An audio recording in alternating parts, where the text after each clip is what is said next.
రాజీవ్ సాగర్ కానీ ఇందిరా సాగర్లో వాళ్ళు పెట్టిన నీటి సామర్థ్యం 3000 క్యూసెక్కులు మాత్రమే. కానీ కేసీఆర్ గారు 9000 క్యూసెక్కులు ప్రతిరోజు తీసుకునే విధంగా సీతారామ రూపకల్పన చేసినారు. అంటే 3 అంతలు. మీరు 3000 క్యూసెక్కులు పెడితే 9000 క్యూసెక్కులు గోదావరి నుంచి తెచ్చే విధంగా కేసీఆర్ గారు ఆలోచించారు. ప్రాజెక్ట్ అంటే 100 ఏళ్ల కోసం కడతాం, ఏదో ఒక రోజు కోసమో ఓట్ల కోసమో ఆలోచించేది కాదు. భవిష్యత్ తరాల కోసం 100 ఏళ్ల తర్వాత ఉండేటువంటి అవసరాలను దృష్టిలో పెట్టుకొని ప్రాజెక్ట్ నిర్మిస్తారు. కేసీఆర్ గారు అటు కృష్ణా జలాలు రోజు రోజుకు తగ్గిపోతూ ఉన్నాయి.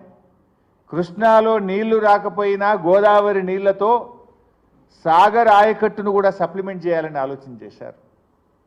ఖమ్మం జిల్లాలోని ప్రతి మండలానికి, ప్రతి గ్రామానికి, ప్రతి ఎకరానికి సాగునీరు అందించే విధంగా సీతారామ ప్రాజెక్టును రూపకల్పన చేసినారు. అంత గొప్పగా ఆలోచించింది. దీన్ని మేం చేసినామంటారు. ఏం చేసింది మీరు? ఇవాళ ఈ ప్రాజెక్టులో చూస్తే ప్రాజెక్టు మెయిన్ కెనాల్లో 8 ప్యాకేజీలు ఉన్నాయి. 8 ప్యాకేజీల్లో మా ప్రభుత్వం ఉన్నప్పుడే 5 ప్యాకేజీలు కంప్లీట్గా పూర్తయినాయి. మిగతా 3 ప్యాకేజీల్లో 80% పనిచేసి పెట్టినాం. మెయిన్ కెనాల్లో ఉండే 8 ప్యాకేజెస్లో 5 ప్యాకేజీలు అయితే ఇంటోటో పూర్తి చేశాం.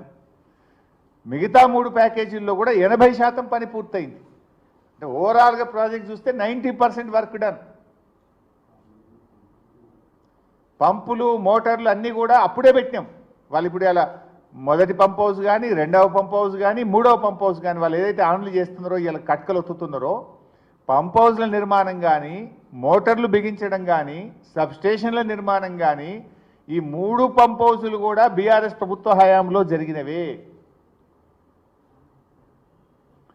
ఇది ఖమ్మం జిల్లా ప్రజలకు తెలుసు, యావత్ తెలంగాణ ప్రజలకు కూడా తెలుసు.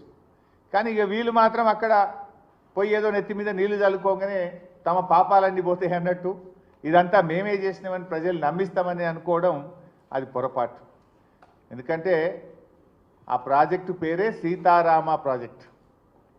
శ్రీరామచంద్రుడు సత్యవాక్ పరిపాలకుడు, సత్యానికి ధర్మానికి ప్రతిరూపమైన భగవంతుడు శ్రీరామచంద్రుడు.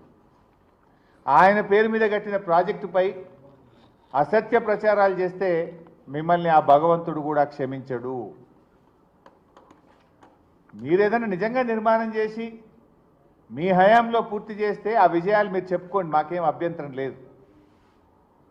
ఇతరుల ఘనతను తమ ఘనతగా చెప్పుకునే దారిద్ర్యం నుంచి బయటకు రావాలని నేను కాంగ్రెస్ పార్టీ నాయకులకు హితవు పలుకుతా ఉన్నా. ఈరోజు ఈ ప్రాజెక్టు గురించి నిన్న కూడా మంత్రి గారు ఉత్తమ్ కుమార్ రెడ్డి గారు అంటే అన్ని అబద్ధాలే చెప్పడం, దుష్ప్రచారం చేయడమే. కాళేశ్వరం మునిగిపోయింది అన్నారు, 1,00,000 కోట్లు మునిగిపోయినాయి అన్నారు. ఇప్పుడు నీళ్ళు వస్తలేవా? అట్లనే నిన్నటి పేపర్లో, ఇది ఈరోజు పత్రిక, మంత్రి గారు మాట్లాడుతూ ఏమంటాడు, గత ప్రభుత్వం ఈ ప్రాజెక్టును ప్రారంభించిన నీటి కేటాయింపులు జరగలేదని, కాంగ్రెస్ ప్రభుత్వం వచ్చాకే కేంద్రంతో సంప్రదింపులు జరిపామని, తద్వారా ప్రాజెక్టుకు 67 టీఎంసీల నీటిని కేటాయించినట్లు ఉత్తమ్ కుమార్ రెడ్డి గారు చెప్పారట. ఇది కేంద్ర ప్రభుత్వం నుంచి వచ్చిన లెటర్లు, హైడ్రాలజీ క్లియరెన్స్. ఇది డేట్ వచ్చి హైడ్రాలజీ క్లియరెన్స్కు 3/4/2023, 3 ఏప్రిల్ 2023లో ప్రాజెక్టుకు 67 టీఎంసీల నీటిని కేటాయిస్తూ కేంద్ర జలవనరుల విభాగం, సెంట్రల్ వాటర్ కమిషన్ ఇచ్చిన ఉత్తర్వు. రెండవది ఇంటర్స్టేట్, ఒక ప్రాజెక్టుకు నీటి కేటాయింపులు జరగాలంటే ఆ నది మీద ఉన్నటువంటి ఇతర రాష్ట్రాలు కూడా ఒప్పుకొని, ఇతర రాష్ట్రాల నుంచి కూడా కాన్సెంట్ తెచ్చి అప్పుడు కేంద్రంలో సెంట్రల్ వాటర్ కమిషన్ ఆ వాటర్ అలొకేషన్ చేస్తుంది. గోదావరిలో మహారాష్ట్ర అనుమతి, ఆంధ్రప్రదేశ్ అనుమతి, కర్ణాటక అనుమతి కూడా తెచ్చిన తర్వాత ఆ 3 రాష్ట్రాలకు తిరిగి మేమే అనుమతులు తెచ్చాం. ఆ 3 రాష్ట్రాల అనుమతులు తెచ్చిన తర్వాత సెంట్రల్ వాటర్ కమిషను ఎంత స్పష్టంగా చెప్పిందో కూడా మీకు చదివి వినిపిస్తా. ఇది డేట్ కూడా చెప్తా మీకు, 6/7/2023, అంటే 6th July 2023.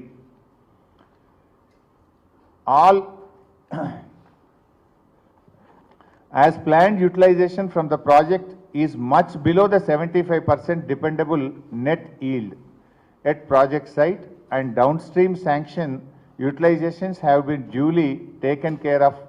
Therefore, in accordance with said guidelines for examination of projects, the consolidated DPR of Sitarama Lift Irrigation Project, Sitamma Sagar Barrage is acceptable for interstate angle for total utilization of 67.05 TMC. అంటే ముందు hydrology క్లియరెన్స్లో 68 టీఎంసీలు కేటాయించారు. అన్ని రాష్ట్రాలు కూడా ఒప్పుకున్నాయి. మేము central water కమిషన్లో inter state విభాగం కూడా 67.05 టీఎంసీల నీటిని వినియోగించుకోవడానికి మాకు ఎటువంటి అభ్యంతరం లేదు అని కేటాయిస్తూ కూడా ఇది సెంట్రల్ వాటర్ కమిషన్ నుంచి జూలై 2023లో వచ్చిన లేఖ.